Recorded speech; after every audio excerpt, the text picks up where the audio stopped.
Come on, Snake.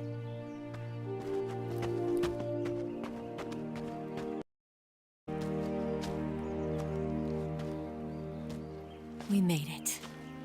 We made it. Over there.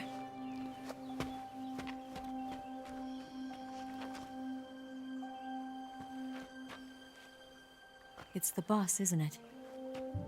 I'll go get the wig ready to take off. Right. I'll leave you two alone. But come back in one piece, okay?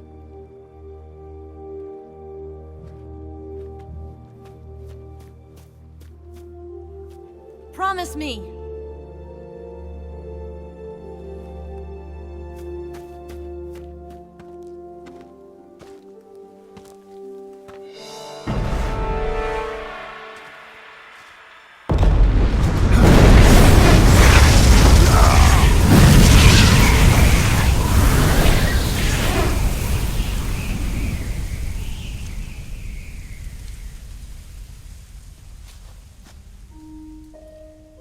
Life's end.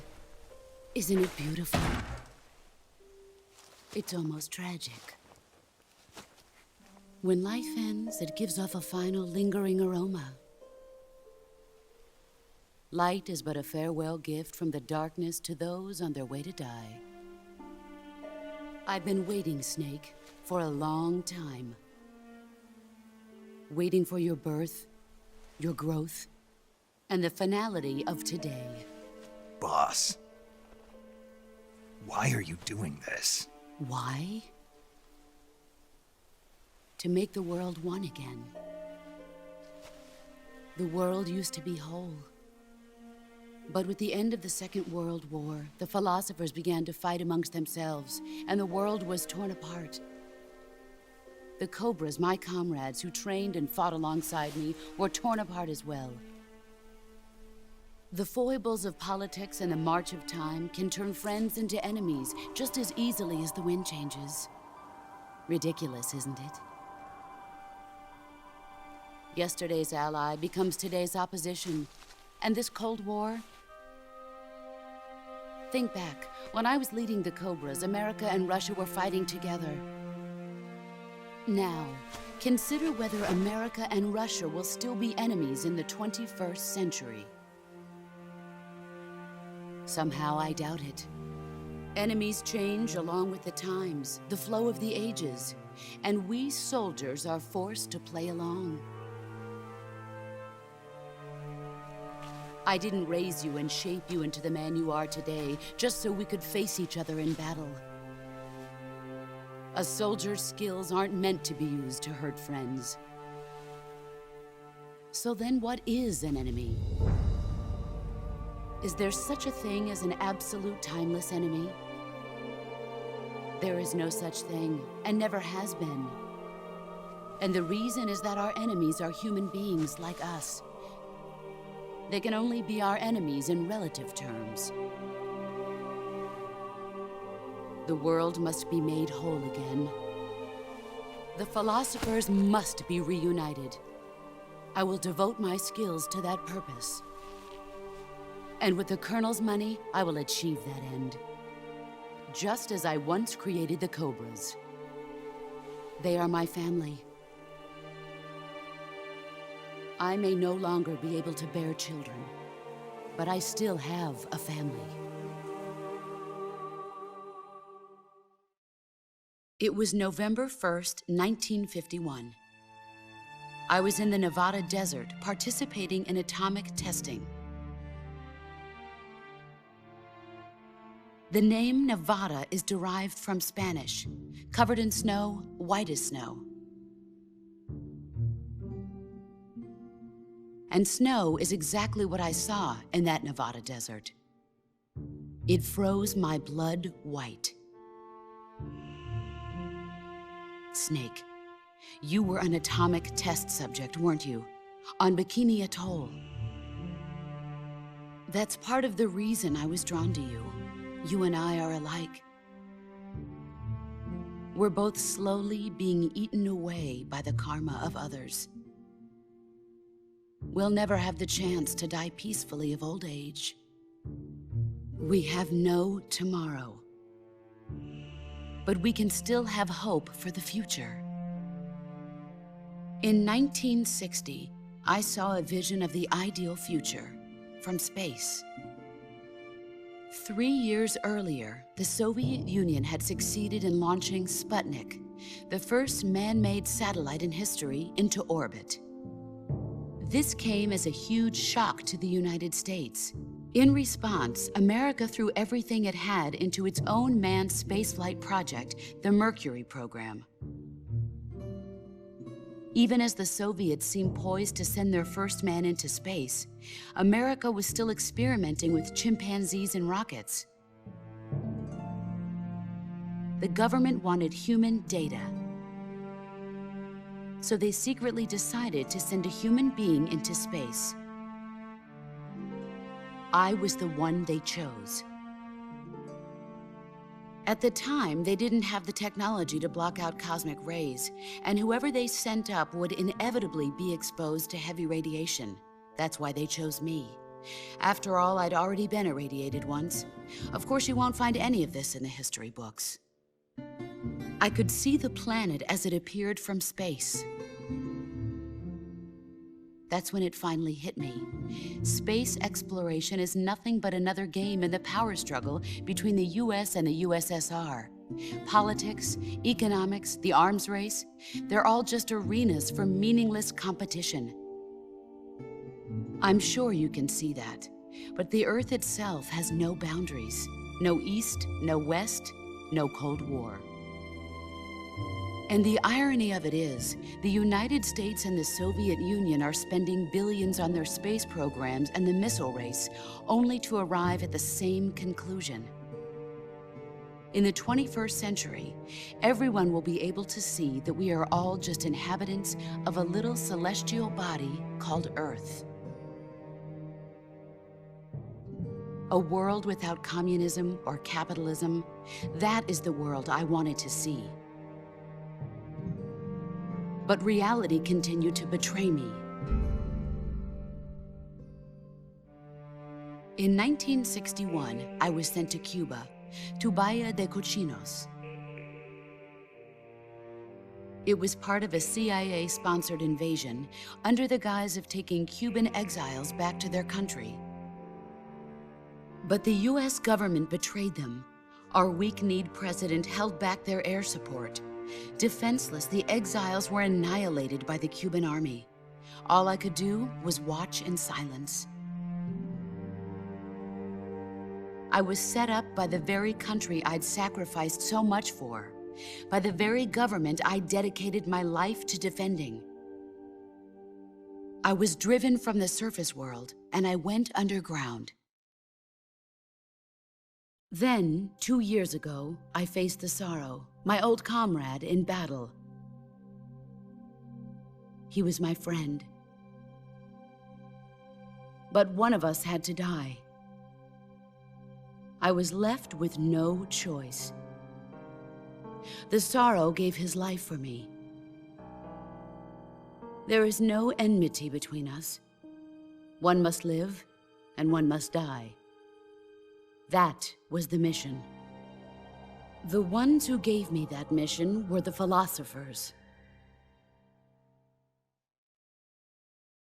Early in the 20th century, the true holders of power in the United States, the Republic of China, and the newly formed Soviet Union gathered together in a secret meeting that would later be known as the Wise Men's Committee. The secret pact they formed there marked the beginning of the philosophers. But the last of the original members died in the 1930s. After that, the organization began to run out of control, and the Wise Men's Committee degenerated into a mere shell of its former self. The philosophers of today have no sense of good or evil. Their influence extends to countries and organizations involved in every aspect of every war. They have become war itself. That's how they operate.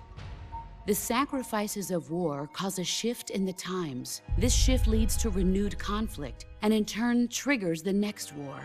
Like a nuclear chain reaction, each conflict sparks countless others, forming an endless spiral that will continue on for eternity. Do you understand what I'm saying, Snake? By consuming me and you, the philosophers intend to keep that cycle going forever. It was my father who explained all of this to me. He was one of them. You see, I am the last remaining child of the philosophers.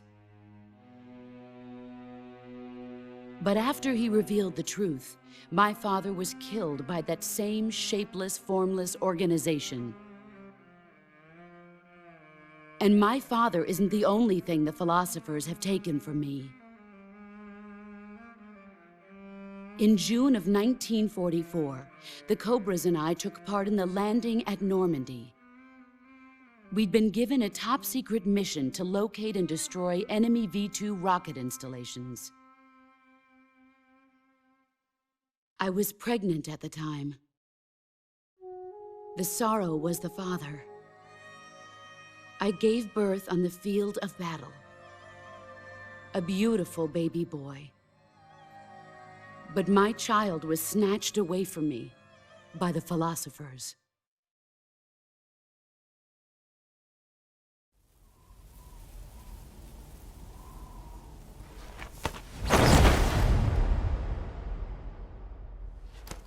Look at this scar.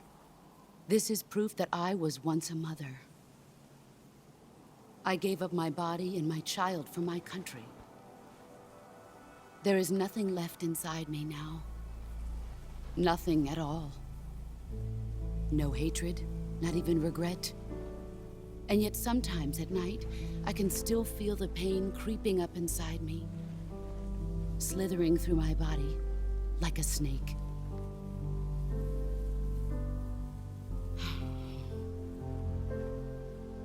I've never talked this much about myself before.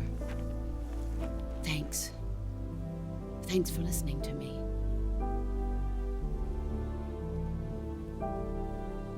I feel content. Snake, commence the operation. I raised you. I loved you. I've given you weapons, taught you techniques, endowed you with knowledge. There is nothing more for me to give you. All that's left for you to take is my life, by your own hand. One must die, and one must live. No victory, no defeat. The survivor will carry on the fight. It is our destiny. The one who survives will inherit the title of boss. And the one who inherits the title of boss will face an existence of endless battle. I'll give you 10 minutes. In 10 minutes, MiGs will come and bomb the hell out of this place. If you can beat me in less than 10 minutes, you'll be able to escape in time. Let's make this the greatest 10 minutes of our lives, Jack. Boss. You're a soldier. Finish your mission. Prove your loyalty. Face me. I come.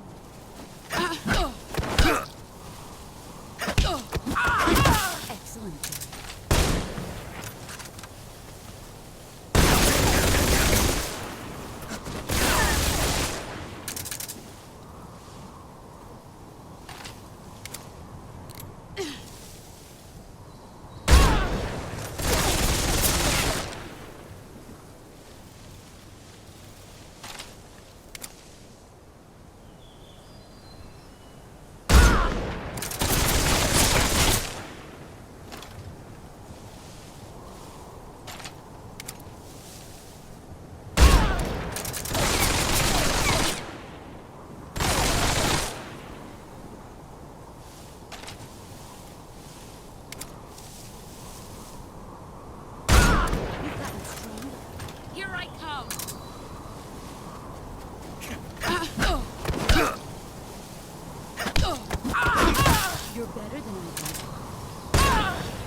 Take this. Keep it safe.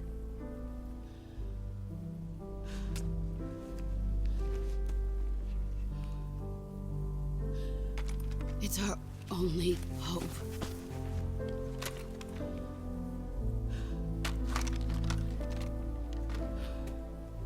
A patriot? Why are you giving me this? Jack. Or should I say, Snake. You're a wonderful man. Kill me. Kill me now. Do it.